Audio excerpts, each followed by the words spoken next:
So welcome, and hopefully you guys like this unicorn or what the heck is a unicorn doing on this slide. And if you saw the social media post on there, that had a lot of hits. So I think people like unicorns out there, the secret unicorn lovers today.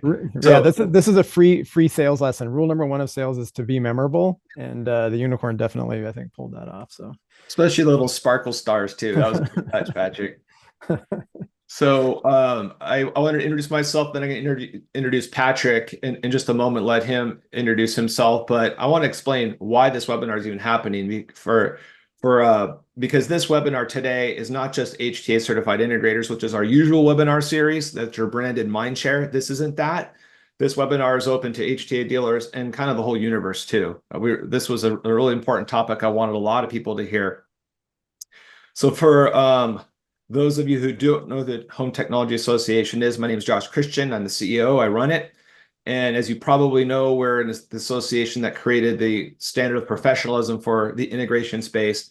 You could look at it like the Michelin stars of this industry or a 5-star safety rating, good housekeeping seal of approval, that kind of thing. It's a badge of honor, and it was designed and created to easily differentiate the companies that meet the standard away from the rest, the ones that are underperforming out there, and you know that's a problem, and to immediately build trust and credibility with your clients, with prospective clients and trade partners. So it really helps when you use those tools. So even though today's webinar is not an HTA webinar in the usual sense, we're not going to be going over a whole training on what that is, but we will touch on some tools here, the HTA tools, as they are appropriate to the discussion we're talking about today in sales.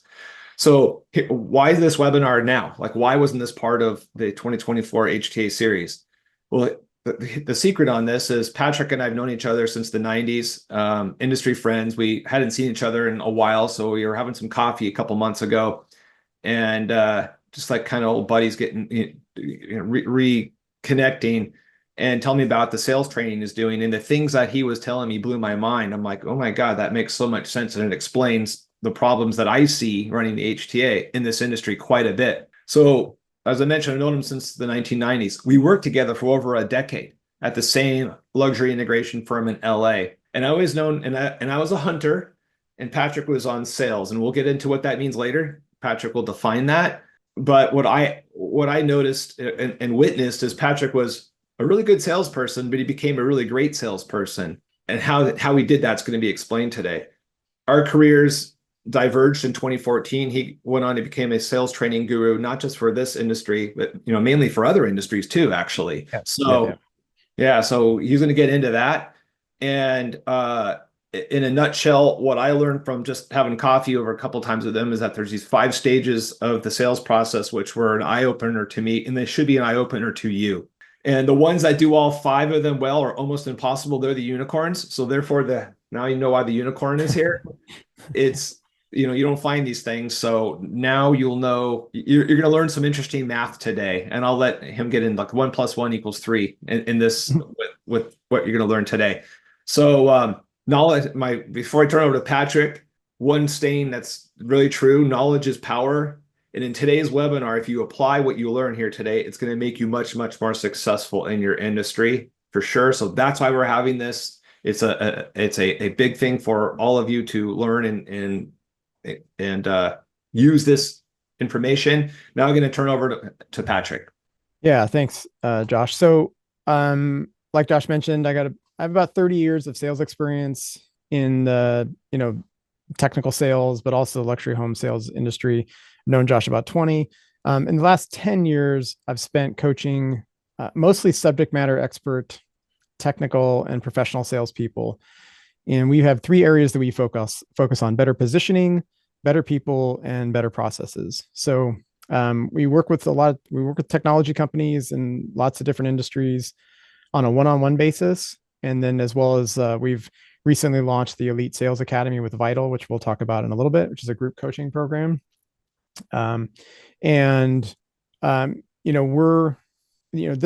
program that we're working on is designed to help luxury home salespeople at a more affordable, like, group rate rather than a really expensive one-on-one engagement. And But we'll talk about that later, and we'll have some more discounts and freebies and all kinds of stuff later on. So I'm really looking forward to getting started today for sure.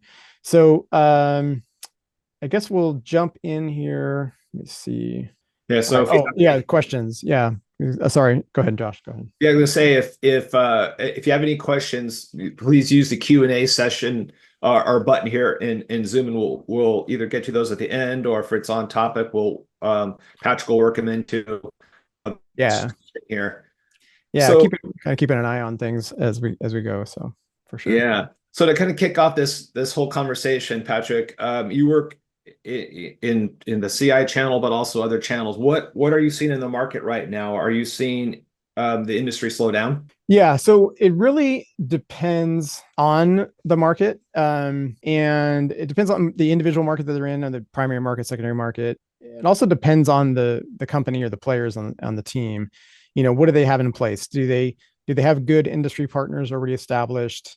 Do they have a good recurring revenue model already set up? Have they planned ahead and been doing the work already with good business development systems and processes where they're doing outbound efforts and outbound activities? Do they have their business and management economics sorted out, or have they been living on deposits too long, right? Like the deposits kind of cover a lot of sins. So Yeah, so that makes a lot of sense right now too, and I see that too in speaking with integrators when I'm on the phone with them too. And I notice Mhm.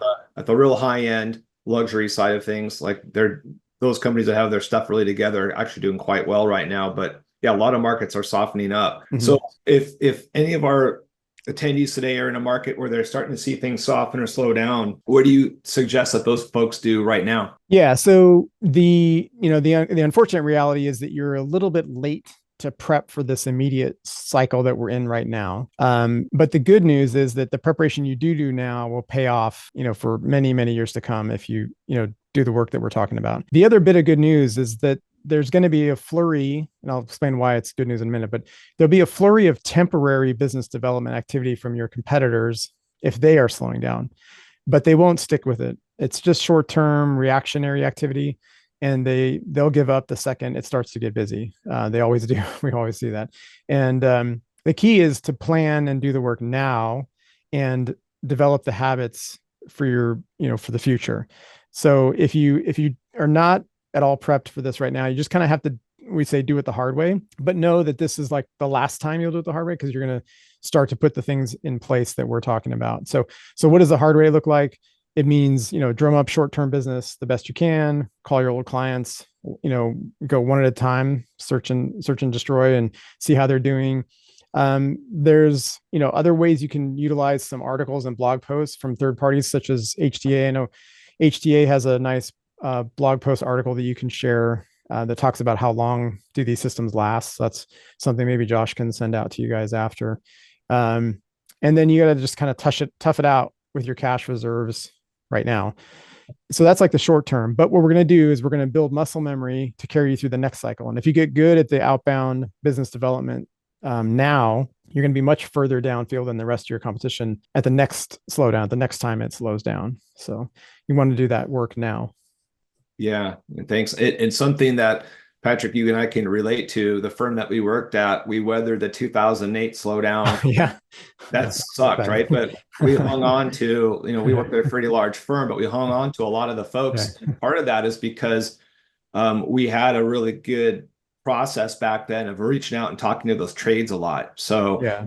we Yeah. all felt the pain, but we had a pretty big network of people sending us referrals, and we want that all for our members too, right? Yeah, That totally. It softens the slowdowns for sure. And we'll talk about exactly how shortly. Also, some of us old timers, I remember in the late 90s when it was, we had like .com weirdness. And then 2001, after September 11th was also another kind of economic challenge. And then, like you said, 2008. So they're always going to be cycles. It's just the nature of the way the world works. So Yep, yep. And yeah. you mentioned being that guy, right? So every one of those corrections, there's those ones out there that haven't done their homework, and they're out there beating the bushes really desperately and Right. lowballing bids to try to get work. So how do we avoid how do all the folks listening today avoid being that guy? What Yeah. systems? So that's a great question. So the first thing we're going to cover today is what we call the sales Bible, and I'll pull that up on the screen and we'll cover that. And this Bible is very deep. This can go very deep and wide. So today I'm going to give you like an overview crash course, if you will, and hit some key areas that matter most specifically for today's conversation. But we do lots of sessions on this. We've done some stuff on YouTube as part of ESA. We go way deep into this Bible and really kind of help our members understand what this all means in their particular business. So let me pull up a screen share here, radio, and and everyone that's listening, this when Patrick was explaining this concept to me is what was the eye opener to me. I'm like, oh my God, this explains so much. yeah, it's a really great tool, and I use this a lot with my one-on-one clients. And what this tool does is this covers the sales cycle. Think of this covering the sales cycle from beginning to end for just about any type of purchase that you do. Now, if you're gonna, go grab some fast food or something like that, it's a little bit different, but you could still overlay it here. But larger purchases like homes or cars or systems or anything that is a little bit more of a decision-making process, you can lay it all into this. And the reason we're going to cover today is because we're going to lay some foundation and give you some reason for some of the struggles that we're seeing as things start to slow down in the marketplace. So what I'm going to do is jump right into this. And at the beginning, so the way to read this, if we will, is it's a chronological. Think of this chronological order. So there's a big green arrow at the top, and we're going to start from left to right. So the first stage, where it says stage 1, this is really all about general awareness. And this, from a customer or buyer's perspective, is that they're not super aware or interested in whatever it is that you do or have for sale. And your job as a service provider at this stage is to create that awareness and create the desire to learn more about your company. Now, this first stage sometimes can be done with technology. We've seen companies do it really well with technology. Think of digital marketing, social media, email campaigns, webinars, that kind of thing. That's all in your stage 1 phase. And then we've also seen people do it with, or companies do it with people. So you can have a leverage technology to help support this role, or you can have a person or some combination thereof. And a person is really going to be one that's, hosting events, starts to get into some like the lunch and learn stuff and some of the other things where we're just kind of getting out there and getting, more awareness to your company at this stage. And really the job of either the technology or the person at this stage is to tell the company story, make other people aware of what you have to offer, and just, be part of the community and get people excited about what you do. So that's our general awareness stage. And I'm going to hit these stages in overview, and then we're going to come back to stage 1 and 2, because that's kind of what today is all about, right? We're going to talk about these first two stages. Stage 2, this is generally done as a person. These people's job here is really all about targeting and qualifying. Those are the two big areas. They're looking for really specific opportunities, and they are qualifying those opportunities. So it's target, qualify, target, qualify. And ideally, they're getting some leads and activities from the awareness stage, and then they're also generating some of their own based on the connections and network within the company. So that's where we're gonna kind of camp out. But let me move forward just a little bit and then hit these other 3 stages to give you some context. So stage 3 is our subject matter expert. This is where normally our technical salespeople live. They live in this box. This is where I kind of naturally lived, and that means that we know the technology, whatever it is in the integration space. It's the integration technology.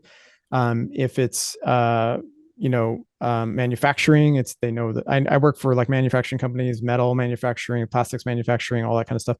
And they're the experts that really know the technology. So that's where they live, is right in the middle of this 5-stage sales process. And their main job is to create solutions or find solutions for prospects. So think about this stage as an integrator. People come to you with like, I'm building a new house. I know I need something, but I don't really know what I need. That's kind of where the subject matter expert jumps in. and helps out is right in that spot. So, and they're working with customers who, like I said, or they're already kind of exploring and defining what they want, and they kind of know there's something out there. And so we're gonna do needs analysis. We're gonna assess what they're looking for. We're gonna come up with a good solution, and then we're gonna prove the fit, what we call prove the fit. So that's like our solution is going to meet your needs, and here's why. So that's a big common area, and that's where most integrators kind of are. I don't know if Josh, if that is kind of what you've seen, but that's where I've seen a lot of integrators kind of live in that space. Yes. The expert. I fully agree. Yeah. Like I said, that's where kind of where I was at too. So, um, stage 4, this is negotiate and close stage. Oftentimes this can be the owner of the company, or it can be, if we're talking about unicorn salespeople, they got to do all the jobs. So they're going to be doing that too. And, but sometimes it can be the owner of the company, or sometimes it can also be, if you notice, both of them have the tiger, and we'll talk about the animals in a second. But sometimes the hunter can come back in to the process and re-engage and help close the deal. So these guys are pretty quick on their feet. They understand math. They know what a good deal looks like for the company and what a good deal doesn't look like for the company. And they're kind of there to help ask for the business. And stage 5 in an integration firm, stage 5 can be, that can be your service department. That can be account managers. Some companies have account managers that are just kind of nurturing existing accounts and keeping key accounts content. And these folks are, looking for upsells. They're looking for add-ons. They're looking for service plans, all that kind of stuff. So that's kind of our stage 5. So I realize I've done that kind of quick. I just want to give you like an overview. Josh, do you have anything to jump in there before I kind of move forward? What you'll probably get into this, but the thing that is the eye opener here is that most integration firms seem to have one person trying to do all of this. Yeah. And Yeah. that doesn't work. That's if there are ones that can do it really, really well, Yeah. then it's the unicorn. And Yeah. why, and like to me, like the personal interest I had on this is like I kind of said it wrong earlier. I was more not so much a hunter, I was more like the influencer guy. I did a little my role prior was more Yeah. influencer, a little bit of hunter. So I was kind of Yeah. like a dual role. Yeah. Like something like that. Yeah. Mm-hmm. Which is different than you. You were a stage 3. So like to Yeah. have me go in your role or you'd go to my role was an uncomfortable thing, right? Yeah. So Yeah. I know because I used to go in there, Patrick, why aren't you like knocking on doors and doing these things? And like that wasn't you, like Yeah. we didn't know back then. We just knew like, I hate doing this and you like doing Right. that. You just do your own thing, get out of my office. And, and Yeah. we made it work. But why I want so many integrators to know this too, it's like for all of you that know HTA, we're beating the drum constantly about, hey, folks, go out there and build relationships with your trade partners, Yeah. and realizing that if you're like a Patrick, you're the expert, you're stage 3, that might not be your thing, and don't feel guilty about it now, right? Like, oh, okay, Right. Yeah. work with someone that can help with 1 and 2. So like to me, Yeah. this was like the mind blow Yeah. moment. Oh my Yeah. God, our integrators Yeah. do this. There's a broader, term. Like sometimes people say like, oh, you got to work on your weaknesses and get better, at the stuff that you're not good at. I'm more of a fan of, you got to be competent at your weaknesses. Like I would need to be competent at, you know, hunting, let's say, activities and awareness. So I know what good looks like and all that stuff, but I need to triple down on my strengths. So instead of like focusing so much on your weaknesses, I like to encourage my salespeople to just be competent in the other stuff, but really triple down on the strengths. So to your point, yeah, most integration firms and most integration, not just integration firms, but most technology companies start with the expert or the engineer, right? They're the ones who start the company. Maybe they worked for somebody else, and they went out on their own, and now they're in business. And they have to do all of the jobs, especially if they start as a one-man show, or they start as a one-man show with like maybe their spouse helping them with, the office work, and then they add a couple of technicians, and then on all of a sudden, they don't realize they've built a whole business around themselves. But the key is that most people start one of these stages and they have to fill in all the other stages. And I'll explain. We're going to go into more depth in a bit on the specific challenges of that. But to your point is we reason we call them unicorn, or we call them a 360-degree salesperson, is that they have to do all of the jobs. And I want to come back to the animals. So people who are generally, these animals represent the general types of personalities that are more naturally successful in these roles. So if you have a stage one general awareness, those are your typically your high expressives. They sometimes are a little bit lower on drive or dominance, but they're high expressive. They're people. They like to get out. They like to be with folks, and they like to tell a story. And that's, I think, where Josh found his kind of niche and was pretty successful there. So this is kind of like JC. And then our stage two folks, that's where they usually ramp up a little bit more drive and dominance. So they're a little bit stronger and more direct, and they don't mind the door being shut in their face like over and over and over again, and just highly driven people. Our stage three subject matter experts, these are generally less assertive folks. They're higher detail, and they're not really like the social butterfly type people. So that's kind of like where I live in that spot. And then our negotiators and closers are back to that high drive, high dominance, kind of a lower empathy. They're not emotionally wrapped up in the deal, if you will. They just want to solve a problem, get the customer squared away, and take care of things. This is an area that I also kind of like when I was selling. This was an area that I kind of lived in. And then our stage five folks are what we call higher amiables. So they're really caring. They genuinely care about other people. They genuinely want them to be happy. And these are the folks you really want in that phase of your sales process, because they're going to make sure your customers are happy and that they continue to, do business with you, that they continue to send you referrals, that they continue to talk positively about you in the community. So just a little personal thing on mine. When I sold, I was pretty good at these two phases. This stuff like terrified me. And then this stuff was super boring to me. That was my deal. So I think for Josh, I'll let you speak to you. Where do you felt like you were successful and interested in, and things that you didn't like? Yeah, I would be more that stage one, stage two type person. What was me? Mhm. I really like building relationships, trying to think through the solution. How are we gonna keep constant flow of business coming into this company? And to me, I was like, that's the natural thing, to go out there and talk to these folks and build relationships with architects, designers, and builders. And I got pretty good at it. I wish Yep. I had the training back then to do it. It was just kind of my natural thing to do. Yeah. That's what worked for me. Yeah. And Yeah. And we'll naturally kind of gravitate to some of these areas. Like you were talking about, like let's say events or going to do things like that. Whenever those things were like put on my schedule, I would always dread them for like weeks. Like if there was some sort of social event or something like that back in the day, I would be like, oh, I don't want to do that. I just kind of want to be in my box and do my thing.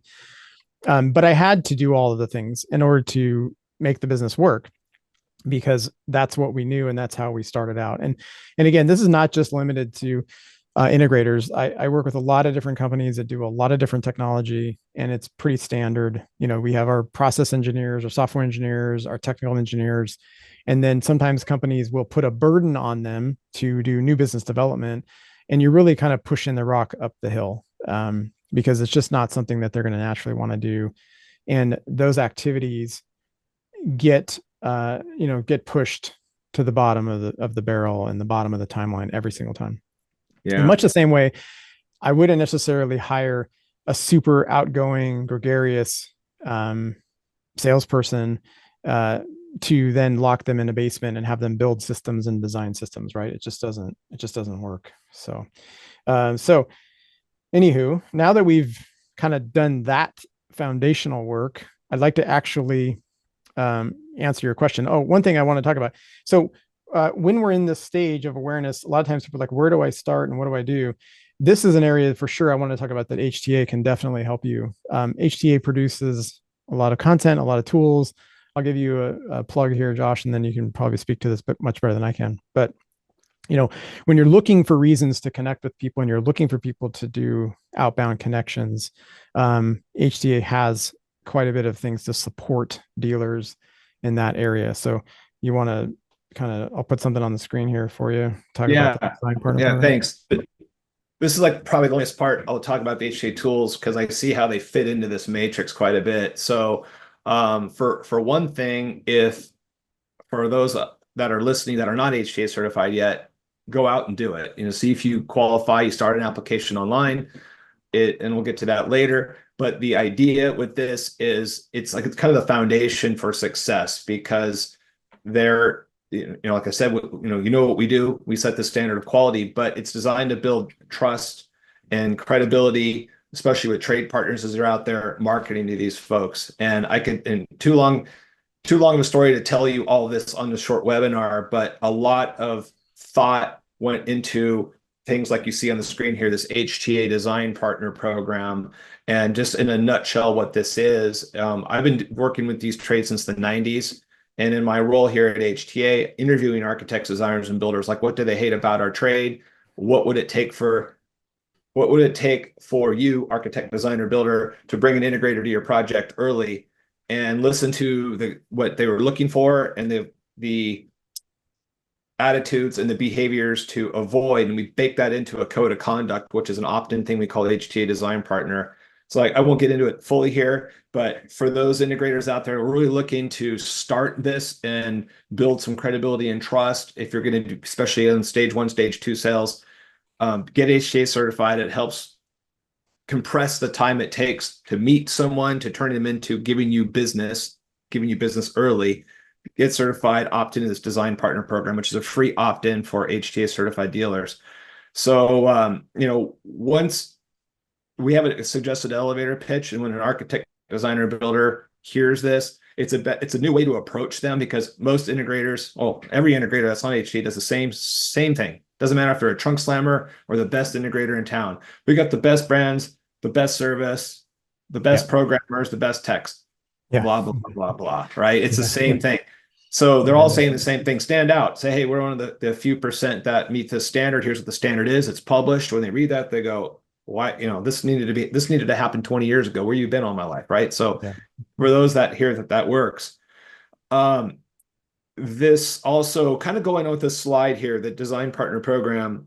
This is again for advanced integrators, and something that we're big proponents of is charge for design. You are a professional integrator. You should get paid for your work, just like the other consultants that architects bring into their projects, right? So you deserve a seat at their table. We're helping you do that with this program. And for those that are interested in learning, we have, it's not on the slides here, but we have some resources, the top 7 architect marketing tips, the top 7 interior designer marketing tips, and the top 9 builder marketing tips, which are something we help our dealers with to, all these steps really. And the next slide, this thing is something we make. This is another tool. It's a touch point. So this kind of fits into various stages of the process, but a great touch. And it's a form that we've called the project technology assessment form. The story behind this, trade partners asked for this. This wasn't like our invention. The work that I do at HTA with these design and build associations, they asked for a one-page cheat sheet of all the different technology systems that you put in so they could hand to their client and cover their butt so they don't forget to bring this up. So it was a great idea. And now we even brand them for our integrators. So all the HTA integrators get these things baked in and built for them. And it's a great touch point to go out there. You have a reason to stop by, hand it to them in paper form, or you could send it to them as an interactive PDF. And if they build, maybe if you go to the next slide, because there's a couple links. It's not big enough on your screen to see this, but there's a couple links on that form that if you send it to them digitally, it says calculate a budget. Everyone on this call has probably played with their budget calculator, and this is a great tool also for the trades. If you're an HTA dealer and you have we code it. We code this form when we send it to you. So when they get to the bottom of the budget, you see the little red arrow, there'll be a checkbox to send the budget back to you. Like, imagine architect, designer, builder building a budget and then emailing it and say, okay, I got a client for you to meet, and this is the budget we came up with. That's happening. So a really neat tool that will help them help themselves. And the feedback from the design and build communities on our calculators were very positive. The National Association of Home Builders has it on their website. So Oh, wow. that's Wow, huge. that's great. Yeah. That's So huge. Yeah. yeah, over 120,000 members in NAHB, and now they could go and build budgets. So Yeah. um, these are some tools that we built, and this is another step on some advice for stage 5 is on the farmer part of there. Get a Yeah. newsletter. Mm. Something like a newsletter. If you don't Yeah. have a sales department or something like, I mean, excuse me, like a service department to do that, get a newsletter and share out some great articles, and that'll help you. And another thing that I did, just sharing some advice, there are a lot of really cool products coming out there right now, and if there's something that's design centric, like CCTVs that pop up, or TrueFig, that kind of stuff, invisible speakers, things that you and me might be like, yeah, well, these have been out for years, but a lot of them Yeah. don't know about it. Call them, Right. be that SME, stay on there. Like when Yeah. you call them with that stuff, they're like, my God, this guy knows a lot. They know a lot about technology. You want to be seen as the subject matter expert to them. Yeah, exactly. I just want one thing you mentioned is about like everybody sounding the same. In their value proposition, and we did a session on this in the Elite Sales Academy a few weeks ago, which was really good. Is that we challenged our members to come up with their value proposition. We gave them some homework to do in between the calls and all that stuff. It was very difficult to get people to come, to their 2 to 3 top value proposition differentiators that their competitors in their area cannot say. And so it's, while everybody does that, the reason everybody does that is because it's very difficult. And as part of ESA, we try to challenge you to do hard things. And that was one of the harder ones that we did. Um, so thanks for those tools. That's super helpful. I, hopefully this makes sense here, this overlay, because I'm going to jump into, I tried to lay that foundation with the sales Bible tool. And now I want to go into like actually answering your question on like why we're seeing some of these challenges. So we know now that our sales process has these steps, and we know that those steps are best handled by different types of people. So how does that play out in real life? And I'll show you exactly how that shows up. We're going to do a little bit of arts and crafts here. So typically what happens is you have business development activities. So you either start in a company, or you start a company, or you get hired, or whatever you're doing, and you're as a salesperson. And what happens is you start to ramp up your business development activities. So these are, activities and, other outbound touches and all that kind of stuff. So you start to do that, those activities and touches, and you start to ramp up and do them. And then inevitably what happens when you start doing those business and activities and all that good stuff is that you make a sale, right? And congratulations, you made your sale. And what most technical sales folks do is then they start to work on the delivery of that sale, and the activity involved in completing the sale and delivering on the promise. Because if you remember, we're doing all 5 sales roles. We found the deal. We were the expert on the deal. We closed the deal, and now we're going to deliver the deal. So inevitably, what happens is while we got that sale, we now stopped, or we start to slow down on those activities, and we don't keep it up. We don't participate in all the stuff that we were doing that got us that sale, because we get quote unquote busy, and also because we're probably a technical person who's not super excited about doing those business development activities. So we've pushed it to the back burner anyway. And now we have a legitimate excuse not to do those activities, because I got to work on this deal. I got to take care of these customers. I got to make sure we don't screw it up, et cetera, et cetera. So what happens is you start to complete that, you're working on that sale, your sales activities are dropping. And then you get down here into the valley and you're like, oh crud, I don't have anything in my pipeline. My pipeline's, not good. So now I'm going to start back up and start doing those activities again. And, and then I make another sale, and then we start all over again, and we drop off. And so this is pretty typically what we see with technology companies and with technical sales folks. They don't want to do those activities. They know they have to do those activities. They do the activities. The activities are effective, and they close a deal, and then they stop doing them. And it's just this constant cycle. So what happens now is that if we take that against revenue, and I'll use a green for revenue because like money. Oh, and a quick note here. When I say sale, we just did a video on this the other day for Elite Sales Academy. When I say sale is, I mean a signed piece of paper and a check. So I've been married to a lovely lady for, we've been together over 30 years, and she always reminds me of that.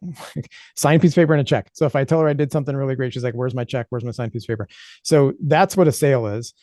And revenue is the execution of the work. So that's where you recognize the revenue and you actually do the work and you process it. So when I use those two terms, that's what I mean, just as a point of clarification here. So now I'm going to talk revenue for a second. And with revenue, we start out at basically no revenue if we're a new salesperson or a new company. And we got this sale that we are now executing on. And as we execute on that sale, our revenue starts to climb. So at the same time, our business development activities are falling, our revenue is increasing, which is really bad negative reinforcement on bad behavior because you're not feeling the pain in the moment, right? Like I'm not doing my homework in my future self, my business development activities, but I'm making money because I'm getting this job done and the revenue is climbing. So my revenue is climbing. And now what I've hit here is the bottom of business development activities. I'm at the peak of revenue, and then revenue starts to slide because I got that job done. And now I'm filling my time with smaller jobs or other things that have some revenue. I'm not totally broke, but I'm not really getting that revenue going. And so the revenue starts to come down here, and it bottoms out again. At the same time, I made another sale. And now I've made that sale, so my revenue starts to climb again. And so you have this kind of ebbs and flows deal where revenue is inverse of sales and activities and business development activities. Does that make sense? Yeah, to me it does. Yep. And so it's super challenging to manage a business that way. And so it's this like vicious cycle of like back and forth, back and forth. So what we'd like to do is if we go back to here, and if I have someone who's hard focused on these two things, or I maybe have a little bit of technology helping me over here in awareness, and I have, person helping here, and then I have the rest of my team in stage 3, 4, and 5, what that allows me to do, and this is where, you have a definite advantage with larger company. With smaller companies, there's other things that we can do too. But what happens now is that let's say I have somebody doing business development activities only. They're not responsible for delivering on closed sales or anything else. They're just working on business development activities. Ideally, they don't even have any customers because the instant they get a lead or an opportunity, they hand it off to a salesperson. So ideally, that's what you would do. But they hard focus on business development activities, and everybody gets slow, right? There's a slump all the time. So when they slump or when they slow down, they're going flat. They're not going down. And then they pick back up on their opportunities. And then they maybe have a little slowdown and they pick back up on their opportunities, but they're always climbing in a positive direction.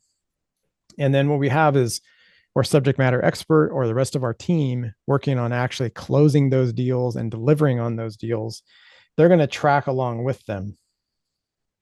And so we're constantly tracking in an upwards direction with sales versus activities. And you can kind of see how now we're instead of this yin and yang, instead of the yin and yang, we now have things kind of tracking in the same direction together. And so does that, I'll pause there and just kind of see if that has a question. Also, we need more questions. So guys, give us questions up in the Q&A section, please. We'd love to have some more questions. So Josh, do you have any comments or questions on this? Yeah, a comment has popped in my head that now I really love this. This is like, to me, an eye opener for everyone listening, that you might want to get this biz dev person that's going out there and building these relationships. So here's an eye-opening kind of scary statistic. So the last 3 years, I've been teaching at the International Builder Show, and that's got builders and interior designers there. And I've been teaching some classes, and I ask a show of hands, how many of them are working with an integrator on a regular basis? It's always the minority of people in the room. Some of Okay. them, and then when I explain what an integrator is, I've literally had this happen and it freaked me out. This has happened this past year, in Vegas at the big show. They're like, oh, so and I like the look at my face must have been like a ghost. They said, so these integrators, are they like part of an electrician? Like how do I find them? And I said, no, it's its own trade. Oh, Right.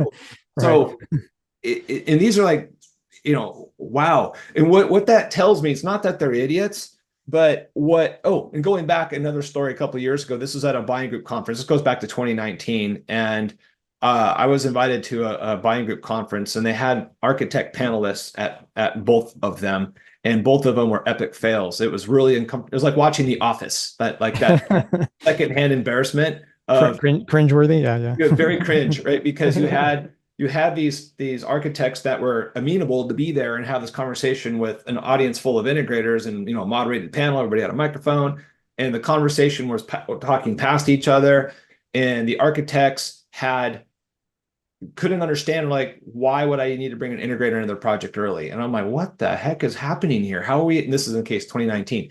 How are we in 2019? Yep. This is industry's been around for a while. How can they not know that? I don't necessarily fault them.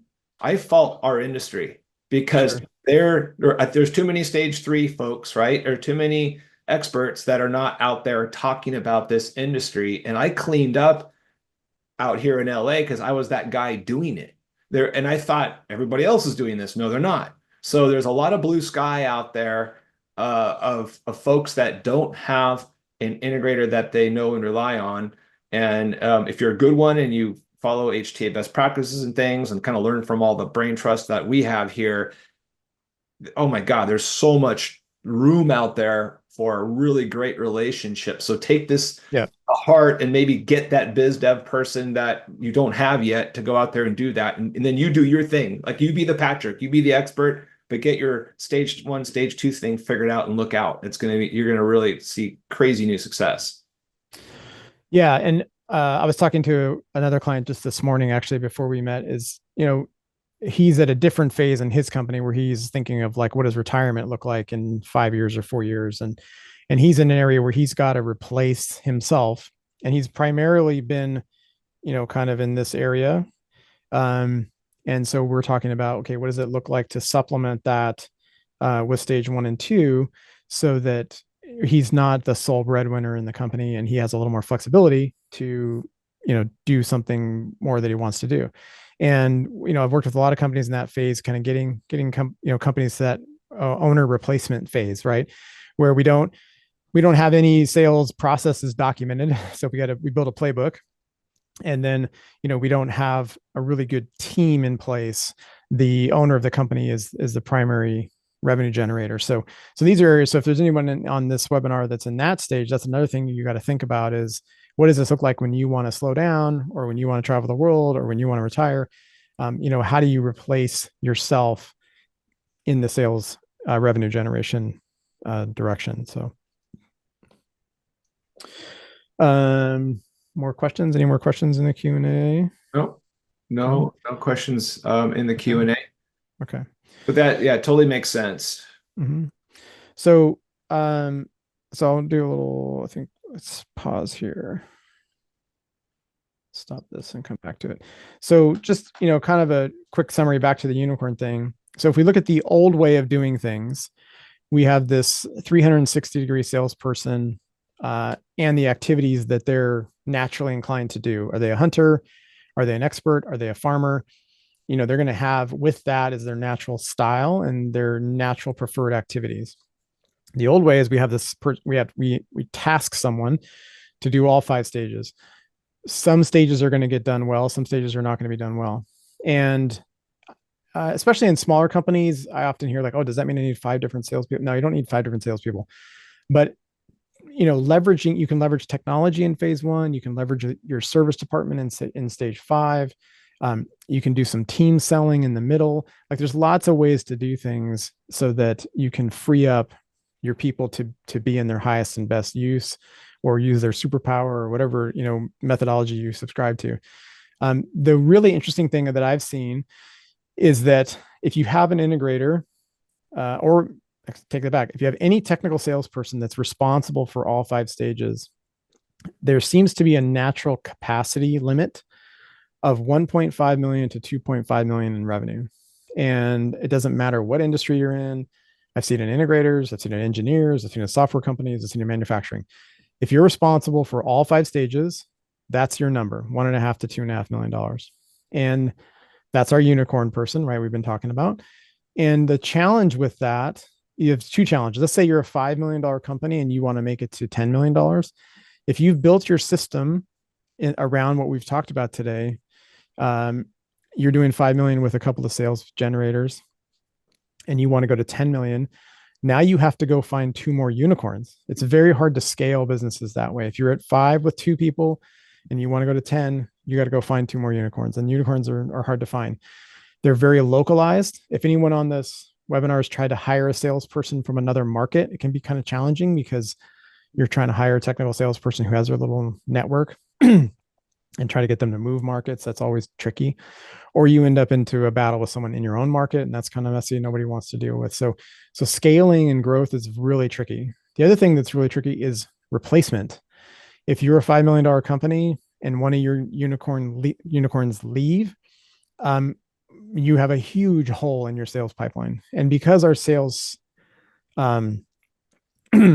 sales roadmap is so long and sales cycle is so long, that sometimes that hole doesn't show up for 6 months or a year or even a year and a half, where you lose someone, you're like, oh, we're fine, we'll be okay. And then all of a sudden, 6 months later, 12 months later, you're like, wow, this is kind of slow.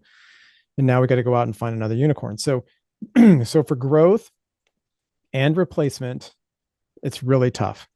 What we're talking about is a better way. And the better way is that we have someone focused as the expert. We like to call them BERT. So BERT, the expert, they're the specialist. They present, they design deals, they solve problems, excuse me. And they're the expert in that middle kind of area of the sales process. And then we have a hunter. We call them Chase the Hunter. Their job is targeting, networking, relationships, events, outreach, connections. And they're really focused on that type of work. And what you can do there then is you're decoupling your company revenue from the individual business activities. If you remember my chart that I had up on the screen, you are completely attached with your revenue numbers are completely attached to individuals' business development activities. So we want to make sure that we are not kind of doing that anymore going forward if we want to really grow the companies that we're a part of. So Patrick, when you and I were talking about this, you told me kind of the math, the 2 plus to 2.5 plus 1 equals 6. Yeah. Explain that too, because Yeah. that I think is really relevant for folks to hear that, because that's interesting. Yeah, for sure. So when I was an integrator selling, I did about $2.5 million a year. That was kind of my cap, my number. I was working really hard and always busy. So I did 2.5 million I had about a 10-year run of $2.5 million a year. And doing the subject matter expert role, doing the minimum amount of stage 1, stage 2 activities that I could do, and then avoiding stage 5, like I said, because it was super boring. So I was doing 2.5 million. And I started working with another salesperson who was doing $1 million, but he was really good at stage 1, stage 2. So what I asked people is, okay, if he was really good at stage 1, stage 2, he was doing $1 million. I was pretty good at stage 3 and 4, and I was doing 2.5. So what's 2.5 million plus 1 million? People kind of think about it a little bit, and you go, okay, well, it's 3.5 million. And I say, no, it was actually 6, because when we were both working together in our highest and best use, in utilizing our superpowers and our personality styles in the areas and the phases that we liked, we were able to generate much more than the sum of just the 2 parts working together. So that's where I say that 2.5 plus 1 is 6, not 3.5. And that is a powerful thing to know, right? And going back to something, Patrick, another thought that popped in my head about that is we all know when they try to push us out of our natural style and comfort level, like right, Yeah. you say push the rock uphill is a good Yeah. illustration. So Yeah. if you're a business owner and you're trying to get this out of your salesperson and tell them to do stage one, stage two, and they suck at that or they hate it, Yeah. then they're going to burn out. And they might be a Yeah. Yeah. lot tempted to go take a job somewhere else. But Yeah. if you're working with their superpower and you figure this out because you heard this today, you go through some kind of sales training like this, and then you're like, okay, I'm going to put this person and this person and get that synergy that Patrick just mentioned. Now they're more successful financially and emotionally and a Yeah. lot less. Happier. Yeah, they're a Yeah. lot less willing to go move elsewhere. They're gonna be a lot more loyal to Yeah. your company because you're like, I'm happy here. I'm making Yeah. a good living and I'm doing what I like to do, not being forced to do stuff I don't want to do. Yeah, exactly. And so that the term for what you just use is adaptation. We can all adapt as needed for short amounts of time, right? Like if I locked you in a basement and said, Josh, I need you to review these spreadsheets in detail for the next 6 months, you're like, oh, okay, sure, I could do it. I'm going to hate it, but I could do it. If I said I need you to do this for an indefinite amount of time, then you start to adapt your style, and it really burns a lot of energy and actually burns legitimate calories and causes a lot of stress. So adaptation is something anyone can do for a short amount of time, but it's very dangerous when you go longer times. So Yeah. Yeah, if you've ever done those personality profile type tests and have your staff do that, that's another good way to find out where they like to live and where they don't like to live. And you find out what their natural style is. And if you utilize your folks to their natural style, they yeah, come to be more successful. That's very much aligned to that. yeah, We for had a sure. question come in here. Oh, you're answering it, typing an answer No, here. I'll take it live. Yeah. So Jose was asking, what do you recommend for a single person shop? So totally understand. Um, Part of the issue there is, I like you said, not a fan of the outreach. I appreciate. First of all, self awareness is huge, right? Secondarily, is a lot of partnerships, and you could leverage technology. So if you could put some basic outbound marketing pieces in place to get you started, um, until you can build up enough business where you can make the leap to either hire somebody part-time or develop some partnerships part-time. Maybe there's somebody in your market that's talking about some other trade or some other group of people that you could work a deal with them where they could then also talk about your company, so you don't have to support the full burden of a full-time employee. But I would encourage you to get on the basics, and the basics being newsletters, some social media presence, email campaign. Email campaigns are still very effective or when people know who you are, right? Like if your clients heard from you via an email or a newsletter, they would totally check it out and totally read it. And leveraging other technology pieces along the way until you can kind of ramp things up and get your revenue numbers up. And I think part of that, and the reason why we're doing the CSA Academy, is getting really good at sales so that your deals are closing larger, they're closing faster, they're closing more profitable, so your company makes more money, to then raise the boat and be able to help support another full-time employee. So some ideas there. That's great. And for those listening, you're like, oh, great. Even at this basic level, like you were saying, kind of table stakes foundation, get a newsletter going. Just know there's folks out there that you could hire that service out. Yeah. I'm sure you're Yeah. super busy wearing all these hats, so you don't have to do that yourself too. Yeah. And for those for the HTA folks, you should already know this, but you could leverage our articles in your newsletter, so you don't have to come up with like original content. We Yeah. allow our dealers to kind of reshare stuff, and the Yeah. articles are good. Patrick, you want to get into some of these questions now? Yeah. So big picture. So the questions were really, input about base pay versus bonus structure, and splits and all that stuff. So it's a very large question. Both those questions are large questions, but I'll give you the general outline. And the general outline is that the further you go down the line, you're going to have more base and less at risk. So what we like to say, and what I mean by that is that we have a larger percentage of your pay is base pay if you're in the later stages, and a larger percentage of your of your total, a larger percentage of your total compensation is base pay the further you go in, and a larger percentage of your base pay or larger percentage of your total compensation is at risk pay the earlier you are. So what that means is that stage one general awareness and target and qualify, I like to see those folks on pretty high commission payment payouts, not a lot of base pay.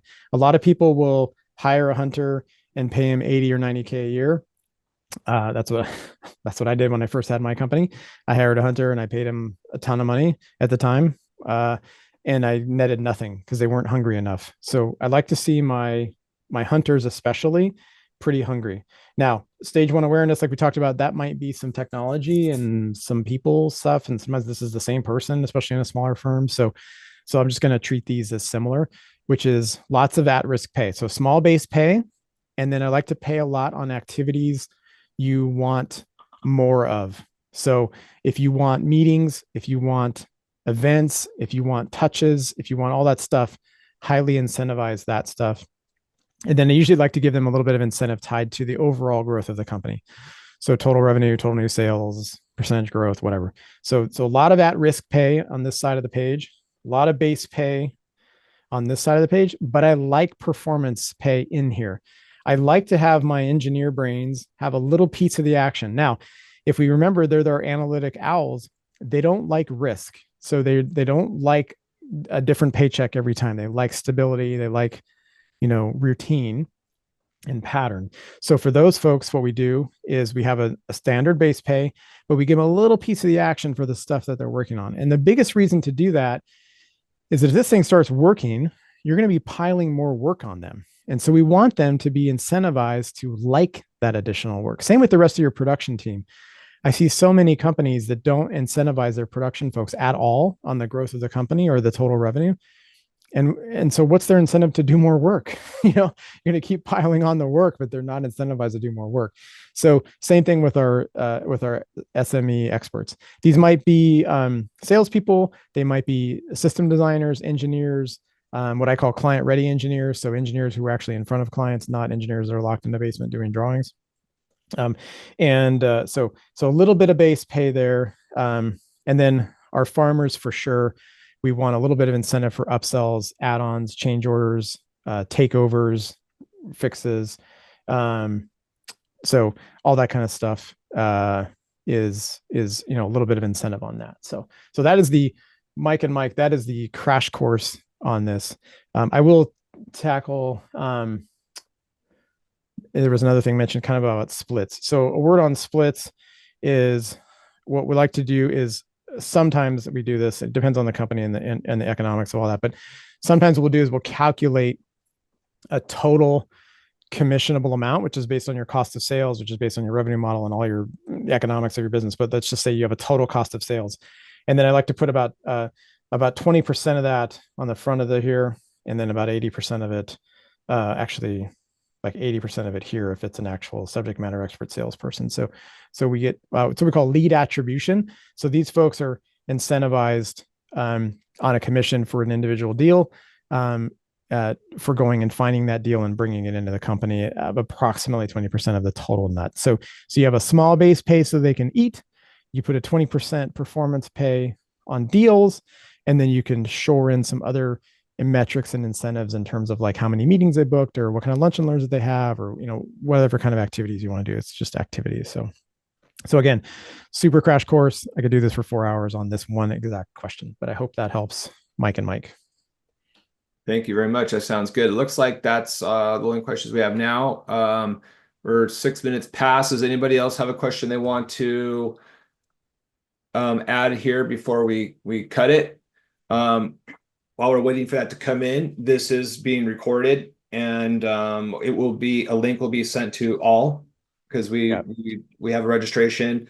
There'll be a follow-up email with Patrick's tools and the offer, and so the discount code will be fixed there. No worries. If you want to apply HTA, that coupon code will be all in the same email here too. So looks like no more questions have come in. So thanks for your attention. As you probably a lot of gears are probably turning in your head like, whoa, and that's hopefully what happened today, because this is literally transformative and your process, and put these things to use, and the training that you get from this. And for those HTA dealers out there, you almost have an unfair advantage of the tools that we're giving you and how the two dovetail very nicely. There's so much business out there to get. And when you do these things, you're not going to have those peaks and valleys. That'll be greatly Yep. flattened out. So Yep.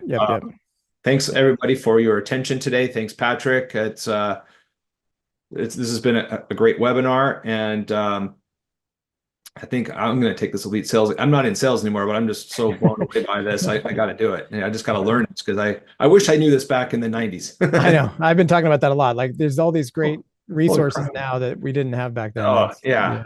Yeah. But yeah. no, we're learning now, right? So Yeah. it's a good time to start now. Exactly. So thanks, Exactly. Patrick. All Hey, right. thank you, Mike, for the good words. And Barry, thank you for the shout out too of enjoying this. We like hearing that kind of feedback, that we're doing the right thing for all you folks out there. For So sure. have a great day, All and right. we'll see you soon. See you soon. Thanks. See you. Bye.